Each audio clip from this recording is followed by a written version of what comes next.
इस पृथ्वी पर परमेश्वर के मुंह से निकले हुए शब्द को देहधारी होने के लिए भेजा। पढ़िए। 6वें महीने में परमेश्वर की ओर से जिब्राइल गलील के नासरत नगर में एक कुंवारी के पास भेजा गया। स्वर्ग से जिब्राइल दूत जिसका नाम है, उसका काम यह संदेश पहुंचाना।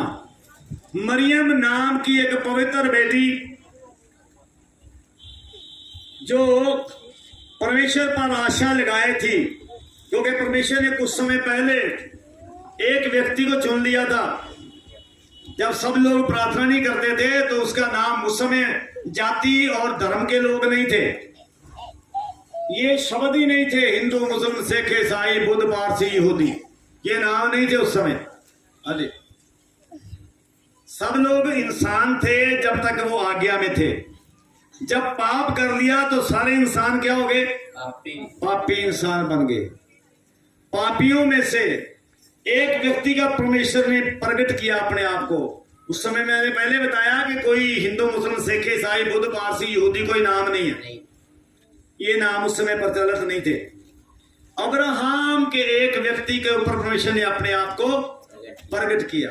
उसने परमेश्वर की बात मान ली, परमेश्वर पर विश्वास करना शुरू कर दिया, और उसके वंश के लोग एक पृथ्वी पर एक देश में रहते हैं। किसको पता है? इस्राएल देश के लोग। वो 1 करोड़ भी नहीं है। वो किसी भी जाति में से लोगों को कन्वर्शन नहीं करते। अरे वो इब्राहिम के 2 बेटे थे, एक इस्माइल था, इस्माइल से आगे जाके मुसलमान बने, और जो इसहाक था, इसहाक से जो है वो इस्राएली लोग हैं। इसहाक से 2 बेटे हुए थे, यकूब और ईसाऊ। यकूब का नाम परमेश्वर ने बदल दिया था। यकूब बैठा कहीं पर भी, यहाँ पे आली आगे आया यकूब, तेरी जरूरत भी ज्यादा। यकूब का नाम परमेश्वर ने बदल दिया। यकूब शब्द का मतलब था धोखेबाज। हाँ जी, परमेश्वर ने उसका नाम बदल दिया। क्या नाम रख दिया? इस्राएल। इस्राएल का मतलब आशीष पाया हुआ व्यक्ति। हाँ जी, और परमेश्वर ने कहा ये इब्राहिम की आशीष, इब्राहिम की आशीष जो है, इधर से इब्राहिम की आशीष जो है वो पूरी पृथ्वी पर पहुंचेगी। इसलिए इस्राएल वंश में से परमेश्वर ने मरियम नाम की एक बेटी को चुना जो परमेश्वर पर विश्वास रखती थी। इस वचन को पूरा करने के लिए, जिसके बारे में बाइबल में लिखा है कि यशाया 750-800 साल पहले परमेश्वर ने बताया, एक कुंवारी गर्भवती होगी और वो एक बेटे को जन्म देगी और उसका नाम इमैनुएल रखा जाएगा। लेकिन स्वर्गदूत आया, और यहां पर 26वें वचन से दोबारा पढ़िए। 6वें महीने में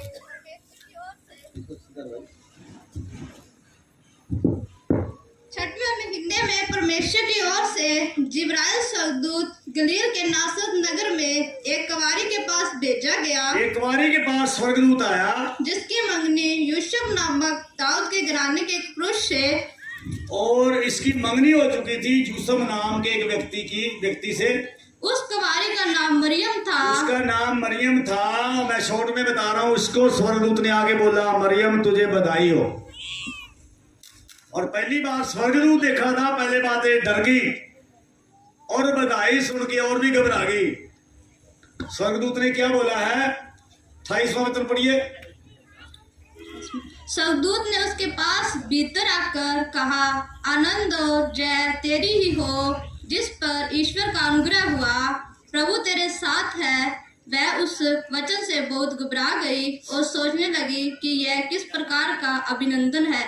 यहाँ पर वो कह रही है कि ये किस प्रकार की बधाई है, अभिवादन किस प्रकार का है।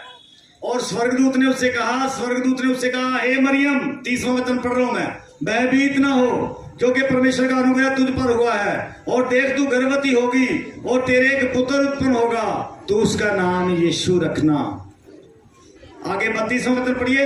वह महान होगा और परम प्रधान का पुत्र कहलाएगा। वो महान होगा और किसका पुत्र कहलाएगा? परम प्रधान। परम प्रधान परमेश्वर का पुत्र कहलाएगा, क्योंकि परमेश्वर का शब्द पृथ्वी पर आया और परमेश्वर ने, सूरज था नहीं, परमेश्वर ने कहा सूरज बन जाए, बन गया।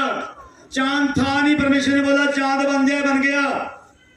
क्योंकि पृथ्वी का हर इंसान पापी था जिन्होंने मां बाप से जन्म लिया था। अरे तो एक पापी दूसरे पापी को बचा नहीं सकता था, इसलिए परमेश्वर ने स्वर्ग से अपना शब्द भेजा जिसके द्वारा उसने सृष्टि की रचना की थी। वो परमेश्वर ने अपनी सामर्थ्य के द्वारा मरियम के गर्भ में डाला और परमेश्वर के वचन में लिखा है कि वो बेटा जो है वो हुआ इस पृथ्वी पर। और उसके लिए परमेश्वर का वचन बताता है जब यीशु मसीह का जन्म हुआ तो बाइबल में लिखा है कि 2 बड़ी ऐसी घटनाएं घटी। आप दूसरा अध्याय और उसका 8वां वचन पढ़िए। जब यीशु का जन्म हुआ, पढ़िए। और उस देश में जितने डरवैये थे जो रात में मैदान में रहकर अपने झुंडों का पहरा देते थे। यहाँ लिखा है कितने के डरिए थे चरवाहे अजाड़ी, कितने के डरिए थे, कितने आदड़ी थे भेड़ों को चराने वाले, और वो रात को अपनी भेड़ों का पहरा दे रहे थे। आग जला रखी थी क्योंकि वहां सर्दी होती है हमेशा।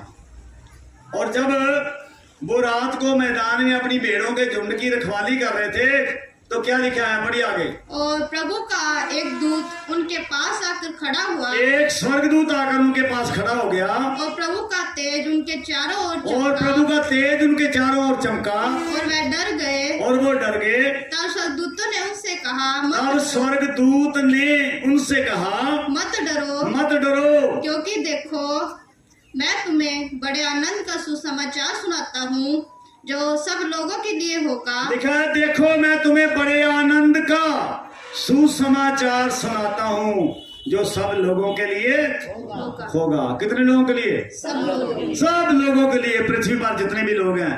ये सुसमाचार, ये शुभ संदेश, ये गुड न्यूज, ये खुशखबरी पूरी पृथ्वी के लोगों के लिए होगी। आनंद का सुसमाचार। और वचन में लिखा है तभी क्या देख रहे हैं, 14 वचन पढ़िए। 14